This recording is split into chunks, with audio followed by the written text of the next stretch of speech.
News with Bill, Episode 15, Blood Cocktails.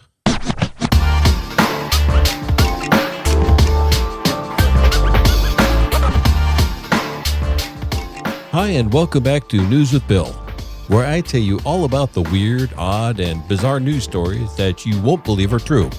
And in a lot of cases, you'll wish they weren't. All right, so in this episode, we have homeowner shoots naked woman, couple beheaded themselves with a homemade guillotine, waitress mixed her own blood in cocktails, man driving stolen school bus with a dead deer inside, a nutrition brand is looking for a Poommelier, Chinese thief avoided cops by living in a cave, man slapped his girlfriend in the face with a slice of pizza, disturbing fecal shower statistic, students find feces taped to their front door, a Monopoly game ends in a sword fight, man shot girlfriend in the back and claimed self-defense, and German officials seize cooked bats. So we have quite a variety, so let's get on with things. All right, first up, we have kind of what's a standard story for us of a homeowner shooting a naked woman. So a 35-year-old woman was shot in the leg by a Virginia homeowner after she allegedly broke into his house while completely naked and attacked him with a frying pan. Paula Michelle Locklear was taken into custody last week and charged with felony breaking and entering of an occupied home while armed with a deadly weapon to commit larceny, assault and battery, and intentional damage to property. Deputies with the Carroll County Sheriff's Office responded to a call on the night of February 26th about a reported shooting at a residence in Austinville, which is just under 30 miles from the southern border of Virginia. Upon arriving at the home, first responders located an adult female, later identified as Locklear, suffering from a single gunshot wound to the leg. Emergency medical services personnel arrived and transported the woman to the local hospital, where she received medical treatment. The homeowner told investigators that he heard a noise in the rear of his home and went down to the kitchen to investigate. When he got there, he observed an unclothed female who was unknown to the homeowner coming into the rear door. The homeowner told investigators that Locklear then began hitting him with a cast iron fry pan, striking him in the head and the hand. The homeowner was able to get Locklear out the rear entrance and secure the door, leaving the still naked Locklear on the back porch, where she began turning off all of the electrical breakers connected to the home. Then, Locklear started beating on the kitchen window while yelling at the homeowner to get out of her house or she was going to kill him. The homeowner said that Locklear then began beating on the same door in which he had already previously made entry. That is when the homeowner discharged his firearm, striking her in the lower leg. After she was treated for the gunshot wound, Locklear was transported to the Carroll County Jail, where she is currently being held without bond, pending her arraignment. It is unclear at this time whether she has an attorney. Since the Commonwealth Attorney's Office found that the homeowner was acting in defense, he will not be charged. Locklear, on the other hand, should definitely be charged with misusing a good cast iron pan. Couple beheaded themselves with a homemade guillotine. An Indian couple has allegedly died by suicide by using a guillotine-like machine to decapitate themselves in a sacrificial ritual. According to police, 38-year-old Hemubai Makwana and his wife Hans Aben, 35, both died by decapitation after using a homemade bladed mechanism in a hut on their farm in the western state of Gujarat. A police inspector told journalists the couple first prepared a fire altar before putting their heads under a guillotine-like mechanism held by a rope. As soon as they released the rope, an iron blade fell on them, severing their heads, which then rolled into the fire. Fire is considered sacred in Hinduism and it plays a significant role in several worship rituals. The couple apparently designed the dual blader used in their beheading in such a way that their heads would roll into the fire to complete their sacrificial ritual. The incident took place sometime between Saturday night and Sunday morning when police were alerted. Family members reportedly told police that the pair had offered prayers in the hut every day for the last year. Now, in my mind, I'm kind of hoping this device was not like that old game Mousetrap, if you guys remember that if you're old like me, where it had several steps with different contraptions that had to be tripped in order to get the blades to finally fall. In the end, I guess this couple just never really could get ahead. Waitress mixed her own blood in cocktails. A waitress from a Japanese cafe in Hokkaido, Japan, was fired for mixing her own blood in the cocktails she served. The Mondaji Cafe in Sapporo announced this horrifying news on Twitter, saying that they have fired the unidentified woman who made them. The customers' drinks, called orikaku, or original cocktails, are mixed with fruits, colorful syrups, and in this case, her own blood. The cafe tweeted, "Such an act is no different from part-time job terrorism and is absolutely not acceptable." They added that the business was shut down for a day to replace all of its drinking glasses. The owner also tweeted a separate statement to apologize to customers for the incident, saying, "Please let me continue the store a little longer so I can be happy alone. I'll clean the store, change glasses, and dispose of any alcohol that may have been contaminated. Once again, I am very sorry to have caused you trouble." The cafe, which is located in the Susukino Entertainment District, has a business name that loosely translates to Problem Child Concept Cafe. It advertises itself as a space where, quote-unquote, dark girls and, quote-unquote, problem children, who are also the cutest, serve customers. Gotta love those Japanese concepts and marketing, huh? Anyway, one of the specialties is an all-you-can-drink menu, which is available for about $19. To do something like this, I'm just thinking that this lady must have really had a type O personality. All right, next up, we have a man driving a stolen school bus with a dead deer inside. A man in York County, Pennsylvania, was arrested after allegedly leading officers on two separate vehicle chases in two counties. It all began on a Tuesday after Pennsylvania state troopers stopped a BMW with a Florida plate and questioned the driver, Tony Saunders. Local station WGAL reported that troopers could see items in the car that appeared to be from a nearby convenience store where theft had been reported. Saunders reportedly told police he got the items at a junkyard.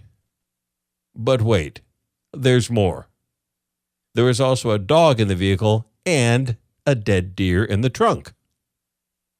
Saunders allegedly drove away when troopers asked him to exit the vehicle and turned off his headlights during the chase to avoid detection. He reportedly had to leave the BMW when he wasn't able to maneuver the car over some railroad tracks and ran into a heavily wooded area.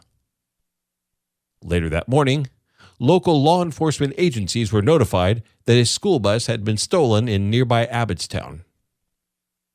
Carroll Township Police said officers first spotted the bus at a shopping center parking lot and eventually caught up with it. The driver pulled over briefly, but then pulled away and kept driving. The driver then led officers on a chase that ended after he abandoned the bus and ran away on foot while stripping off his clothes. Police apprehended and identified Saunders, who allegedly admitted he had stolen the school bus after crashing the BMW. He also claimed he intended to use the dead deer carcass to fertilize his garden. According to court documents, Saunders remains in York County Prison in lieu of $100,000 bail. Now, I know you're thinking the same thing that I am. Stolen school bus, deer carcass, nudity. How can this not be Florida? While I 100% agree with you, I'm also somewhat frightened that Florida syndrome is becoming the next pandemic. A nutrition brand is looking for a Poommelier. Yes, unfortunately, this is a 100% real thing. A nutrition brand called Feel Complete is on the hunt for the world's first Poommelier, an expert in all things fecal. In a bid to break the poo taboo, the brand is looking to train people in the sights and smells of feces and what it can reveal about a person's overall health and well-being. Aspiring Poommeliers will be paid 1,500 British pounds while they are trained in all aspects of digestive health and nutrition. The most talented of the group will be offered a role in the UK's first sommelier with the brand. The good, or in this case the bad news, is that applications are now open. Aspiring Poommeliers must be age 21 and over, be available to commit to a strict training schedule, and have an excellent eye and nose for detail. While Feel Complete said the role was intended to shock the public, the skills of a Poommelier are nonetheless incredibly important. Changes in the bowel habits are a very strong indicator of what's happening internally in the digestive tract. Any changes in shape, smell, texture, color, and regularity can indicate infections, digestive problems, or linked to a more serious health condition. Feel Complete said it was empowering gut freedom by taking an approach rooted in science and inspired by nature to produce not just the UK's first-of-its-kind premium digestive supplement, but an entire range of expert services and guides as it looks to support and enable healthier, happier lifestyles. Lead nutritionist at Feel Complete, Hannah Macy, said, "Nobody's poo smells good, but particularly foul-smelling poos may also be a sign of other health problems. An imbalance of your gut bacteria, known as dysbiosis, may result in more methane gas being produced by your gut, which may be detectable either as unpleasant-smelling wind or poo. Certain food intolerances, such as lactose intolerance, certain gut infections, or inflammatory bowel diseases, may also result in extremely bad-smelling stools. If you have any changes in your bowel movements, it's important to see a GP or gut health expert immediately." Aaron Providence, founder and CEO of Feel Complete, said, "Being a poo expert might not be at the top of everyone's list, but finding and training the world's first Poommelier is a way for us to take serious issues like gut health and have a little fun with it." At Feel Complete, we're all about breaking down the poo taboo.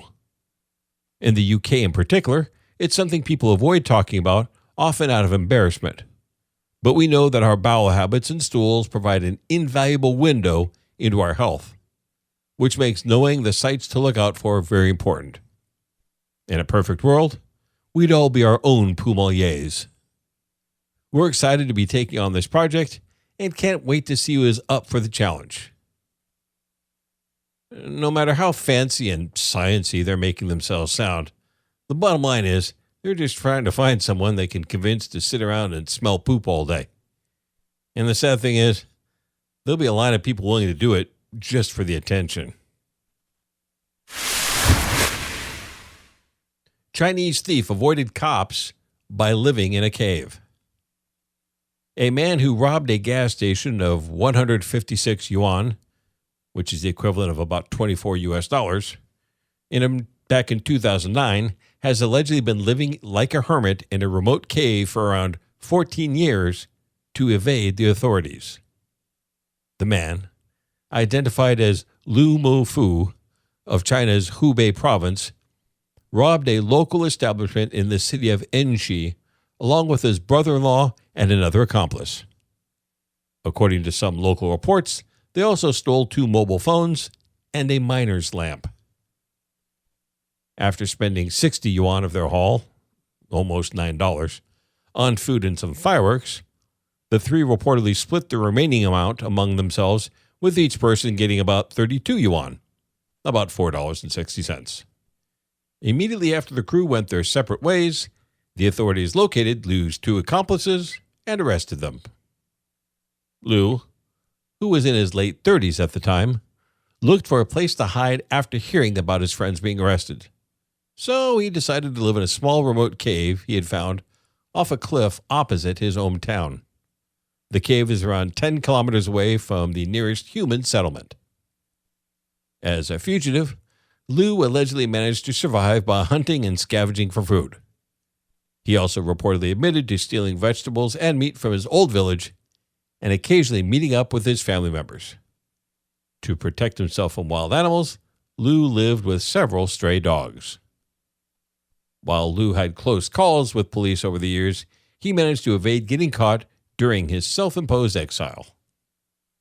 Now, back on February 12th, he turned himself into police and told investigators that he wishes to return to his family and live a normal life. Now, over 50 years old, Liu cooperated with the police and showed them the cave he had lived in. He told investigators that he now regrets hiding for over a decade. Because his crime in 2009 involved the use of weapons, Liu now faces between 3 and 10 years of prison. Talk about a skewed value judgment.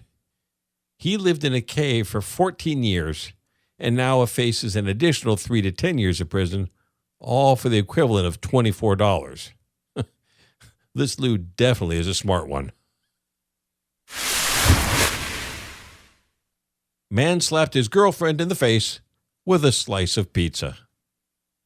According to police, they responded to a sauce-splattered crime scene and discovered that a Florida man had slapped his girlfriend in the face with a slice of pizza during an argument in their residence. Police were dispatched to a residence in Marion County in response to a 911 hang-up. Upon arriving at the home, officers encountered 39-year-old Ortelio Alfonso, who said he had a verbal altercation with the victim. The woman told officers that the dispute had turned violent and that Alfonso grabbed a slice of pizza and slapped her in the left side of the face with it. The woman said the couple had been arguing about the disciplining of their son. A cop noted that the woman had pizza sauce all over her shirt and the remnants of pizza in her hair and ear area. Additionally, the officer reported, "I observed there to be pizza sauce on the walls and ceiling of the kitchen area, which further corroborated the victim's statement." After being handcuffed and read his rights, Alfonso admitted to striking the victim with a slice of pizza in the face and added that he threw the pizza and did not physically strike the victim with his hands, just with the pizza. Alfonso was arrested on a misdemeanor battery charge and booked into the county jail and is scheduled for arraignment. So, I have two closes for this one. You tell me which one you like better. First, this was just not a good situation, no matter how you slice it.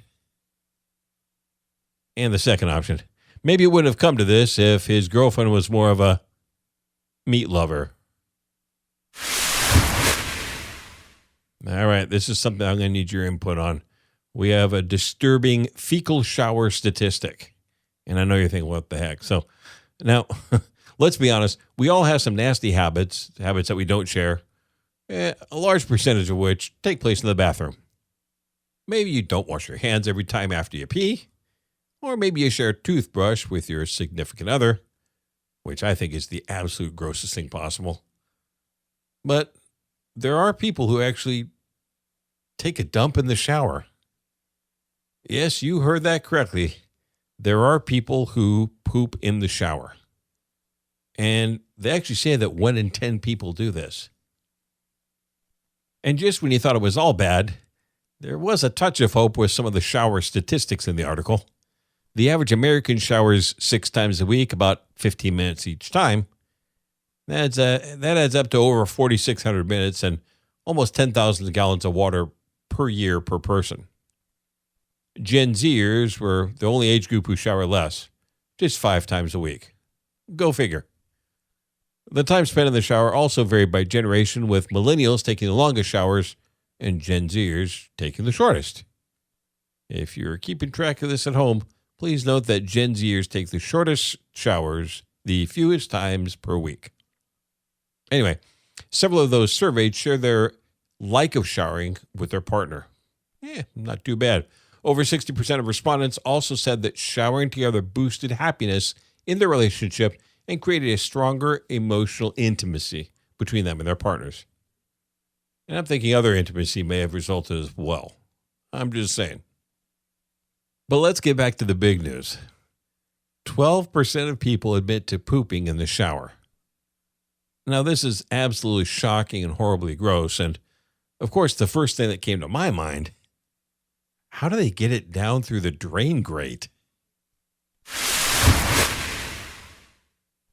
And continuing with the theme, students find feces taped to their front door.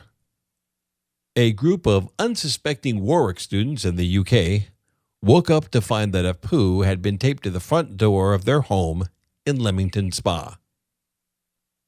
The student who found the feces was rushing out of his house in the early morning when he happened upon the poo. Unfortunately for this student, he felt the poo before he saw it. The student said, "I was leaving my house and went to slam the door. When I did so, my fingers sunk into something soft and sludgy, which startled me. For some reason, I assumed it was peanut butter, but on closer inspection, I realized it was poo." He understandably described his discovery as traumatic. He continued, "My fight or flight kicked in and I let out a primal shriek of disgust. I tried desperately to unlock my door with my other hand before running inside and dumping half a bottle of soap on the soiled hand while quivering and gagging." This guy gives great quotes. The student stated that the poo was not warm at the time of discovery, so he believes that it was left much earlier in the night. The landlord of the property was second on the scene. She happened upon and cleared the evidence and delivered the news of the fecal attack to the other residents in the house. With good reason, this incident stirred up some anxiety among the house's inhabitants. One student expressed concern that they may have been specifically targeted by this attack.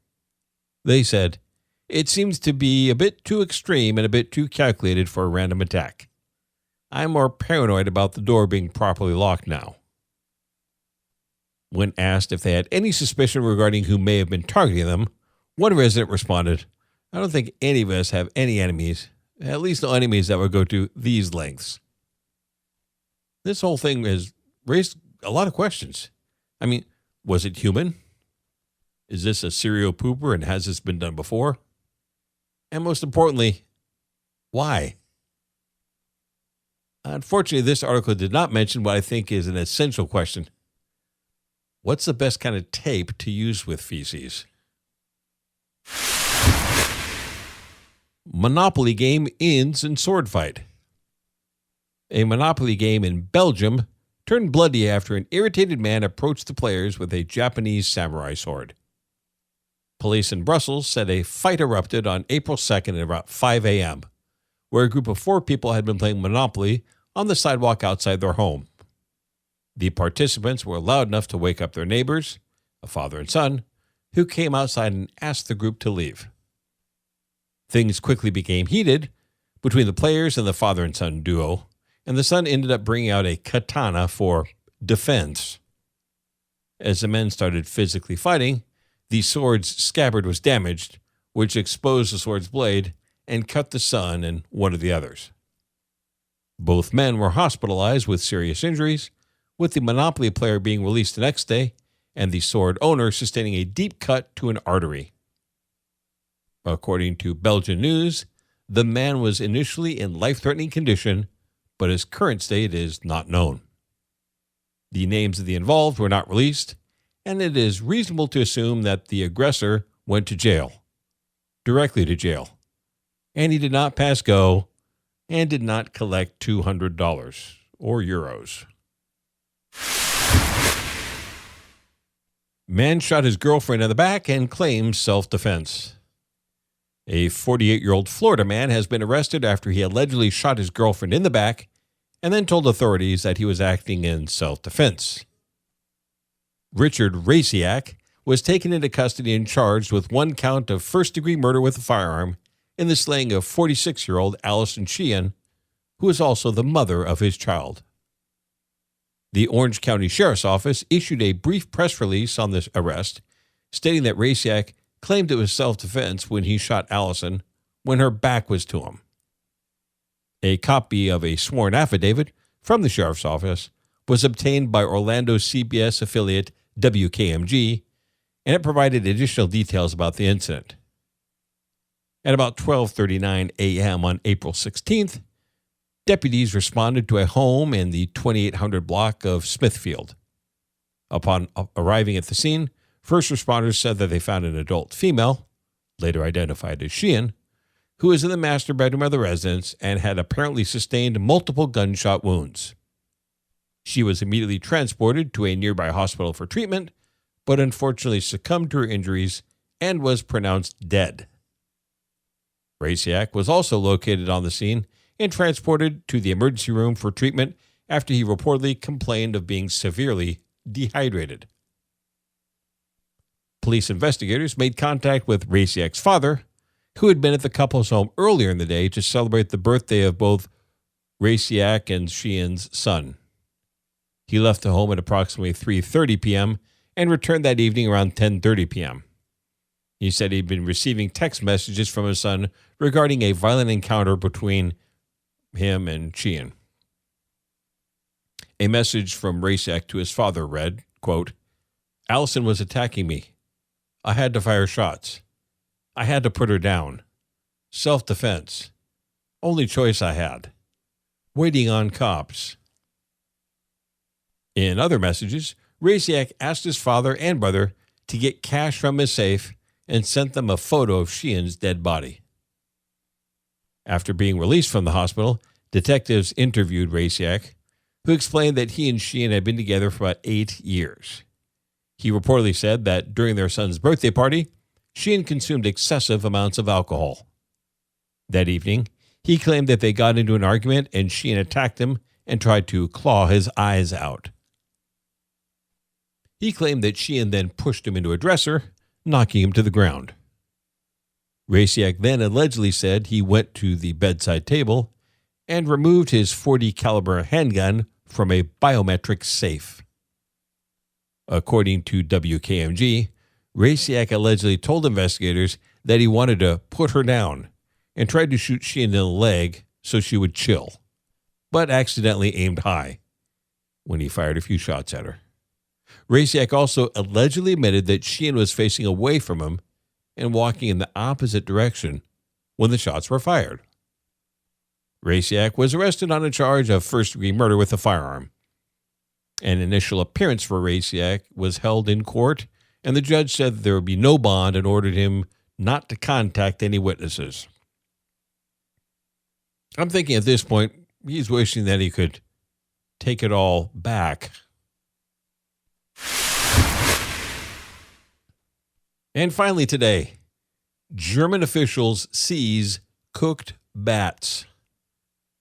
Authorities say German officials seized cooked bats and nearly a ton of unrefrigerated fish after police stopped a van that had entered the country from Belgium. Federal police said a patrol stopped the vehicle at a highway exit on the edge of Aachen, which is near the Belgian border. They found the bats under the fish in the van. A vet from the local Consumer Protection Office was sent to the scene and ordered the bats and fish confiscated. Police also seized the van, which was uninsured. The 31-year-old driver, who is from the Ivory Coast, faced a criminal complaint for traffic offenses and unauthorized entry because he entered the country without papers or a driver's license. He also faces administrative proceedings for violations of food hygiene rules, and local authorities were looking into whether he violated conservation laws relating to the bats. A court in Aachen on Tuesday ordered the driver held in custody pending his handover to authorities in Italy, where he resides. So I'm just wondering if the bats and unrefrigerated fish are cooked together in one dish or if they're in individual dishes. And this is yet another reason that I tend to avoid potlucks. All right, well, this is going to do it for this episode of News with Bill. Please be sure to subscribe to the show and rate the show wherever you listen to podcasts. I'd love to hear your feedback or ideas, so please let me know what you think. Comment on this episode at newswithbill.com/15. I'm at newswithbill on Twitter and Instagram. You can send email to feedback@newswithbill.com. Or, the best thing to do, call and leave a voicemail on the News with Bill hotline at 209-854-4620. Don't forget to tell a friend about the show. Thanks for listening. I'll catch you next time.